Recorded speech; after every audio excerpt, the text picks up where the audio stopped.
ఇక డీటెయిల్స్ చూస్తే ప్రభుత్వం వెంటనే జీవో నెంబర్ 396ను రద్దు చేయాలని డిమాండ్ చేస్తూ అనంతపురం జిల్లా గుత్తిలోని సబ్ రిజిస్టర్ కార్యాలయం వద్ద డాక్యుమెంట్ రైటర్లు, స్టాంప్ వెండర్లు చేపట్టి రిలే నిరాహార దీక్షలు బుధవారం నాటికి 3వ రోజుకు చేరుకున్నాయి. ఈ సందర్భంగా నిరసన తెలపడానికి సబ్ రిజిస్టర్ కార్యాలయ ఆవరణలో పెద్ద సంఖ్యలో మోహరించిన డాక్యుమెంట్ రైటర్లు ప్రభుత్వం తెచ్చిన నూతన నిబంధనలకు వ్యతిరేకంగా పెద్ద ఎత్తున నినాదాలు చేశారు. ఈ కార్యక్రమంలో పాల్గొన్న డాక్యుమెంట్ రైటర్లు బండి సత్య, శ్రీకరం నరేష్ మాట్లాడుతూ ప్రభుత్వం ఆమోదించిన జీవో నెంబర్ 396 వల్ల తమ రోజువారీ ఉపాధి తీవ్రంగా దెబ్బతింటోందని వాపోయారు. ఏళ్లుగా ఇదే వృత్తిని నమ్ముకొని జీవిస్తున్న వందలాది కుటుంబాలు ఈ నిర్ణయంతో రోడ్డున పడే పరిస్థితి దాపరించిందని ఆవేదన వ్యక్తం చేశారు. ఇప్పటికైనా అధికారులు, రాష్ట్ర ప్రభుత్వం స్పందించి తక్షణమే వివాదాస్పద జీవోను ఉపసంహరించుకోవాలని, తమ జీవనోపాధిని కాపాడాలని విజ్ఞప్తి చేశారు. 396 జీవోను జారీ చేయడం వలన దస్తావేజులకు నష్టం కలుగుతుందని, మరియు స్టాంపులకు నష్టం కలుగుతుందని, వారి కుటుంబాలు రోడ్ల పాలవుతాయని చాలా బాధాకరంతో రాష్ట్ర వ్యాప్తంగా ఈ సమ్మెను కొనసాగించడం జరుగుతున్నది. ఈరోజు 3వ దినం తీరినది. ప్రభుత్వాలు మభ్యపెడుతూ అక్కడక్కడ డాక్యుమెంటరీలని లోపలికి పిలుచుకొని వాళ్ళతో ఫోటోలు దిగి వాళ్ళ హైయర్ ఆఫీసర్స్ పంపుతున్నారు. కాబట్టి జాగ్రత్తగా డాక్యుమెంటేటర్లు, స్టాంప్ వెండర్లు, సబ్ రిజిస్ట్రార్ గారి మాటలు విని లోపలికి దయచేసి పోవద్దండి.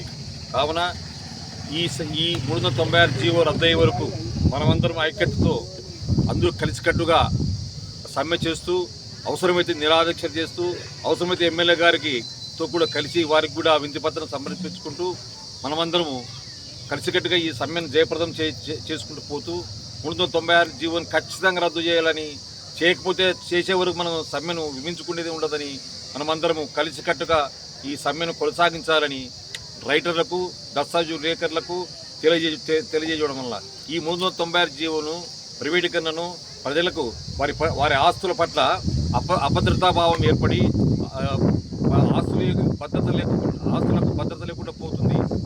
బలవంతుల చేతుల్లోకి ఇవన్నీ పోవడం వల్ల ఈ దస్తావేజులు అనేవి, ఆస్తులు అనేవి సక్రమంగా ఉండకపోగా ఇప్పుడు ఏం జరుగుతుందో తెలియదని అభద్రత ప్రజల్లో కొనసాగుతుంది. కావున దయచేసి మనము ఈ ప్రైవేటీకరణను మరియు జీవనం రద్దుపరచుకున్నటకు ఎంత టైం పడితే అంతవరకు కూడా మనం సమ్మెను కొనసాగించడానికి అవకాశం కల్పించుకొని అందరూ కలిసికట్టుగా రాష్ట్ర వ్యాప్తంగా కొనసాగించాల్సిందిగా కోరుతున్నాను.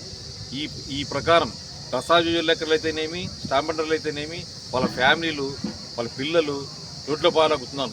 దగ్గర సుమారు 5 లక్షల మంది కుటుంబాలు రోడ్ల పాలవుతున్నవి. ఇవన్నీ ప్రభుత్వం వారు గమనించి మాకు ప్రభుత్వం వారు ప్రభుత్వం మాకు రాసిన దానికి కానీ, ఈ సలహాలు ఇచ్చిన దానికి కానీ మాకు డబ్బులు ఇవ్వడం లేదు. మేము ప్రజలు వస్తే మా చెంతకు వస్తే ఒక డాక్యుమెంట్ రిజిస్టర్ కాబడితే ఒక ఈసీ తీసుకొని వాటిపైన మనం వెరిఫికేషన్ చేసుకొని ఏ విధంగా రాసుకోవాలి, ఏ విధంగా నచ్చజెప్పుకోవాలని నచ్చజెప్పి వారికి అందుబాటులో ఉంటూ వారు ఇచ్చిన డబ్బుతో మేము తీసుకుంటూ మా జీవన వృత్తిని గడుపుతున్నాము. ఈ దశలో ప్రభుత్వ వారు మాకు సహాయం చేయకపోగా మమ్మల్ని పూర్తిగా తొలగించడం అనేది చాలా బాధాకర విషయం.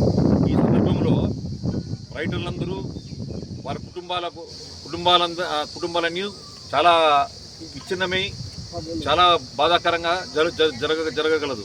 కావున దయచేసి ఈ ప్రభుత్వం వారు 396 జీవోను రద్దుపరుస్తూ మరియు ప్రైవేటీకరణ రద్దుపరుస్తూ మా రైతులకు, ప్రజలకు కూడా కాపాడగలని కోరుతున్నాం. ప్రైవేటీకరణ అనేది చాలా బాధాకర విషయము. ప్రైవేటీకరణ ప్రభుత్వం, ఇప్పుడున్న ప్రభుత్వం అన్ని రంగాలను కూడా ప్రైవేటీకరణ చేస్తున్నది. ఇది రిజిస్టర్ శాఖ ప్రైవేటీకరణకు అవకాశమే లేదు. ఎందుకంటే వీటికి రికార్డులు ఉంటాయి, భద్రత ఉంటుంది. కొన్ని పాత ఓల్డ్ డాక్యుమెంట్స్ లోపల నుంచి రికార్డ్స్ అనేవి ఉంటాయి. ఇవన్నీ భద్రత ఉంటుంది. కాబట్టి ప్రైవేటీకరణ చాలా అభద్రతా భావము. కావున దయచేసి రైటర్లకు కానీ, స్టాంప్ వెండర్లకు అన్యాయం చేయకూడదని ప్రభుత్వాన్ని మరీగా కోరుచున్నారు. థ్యాంక్స్.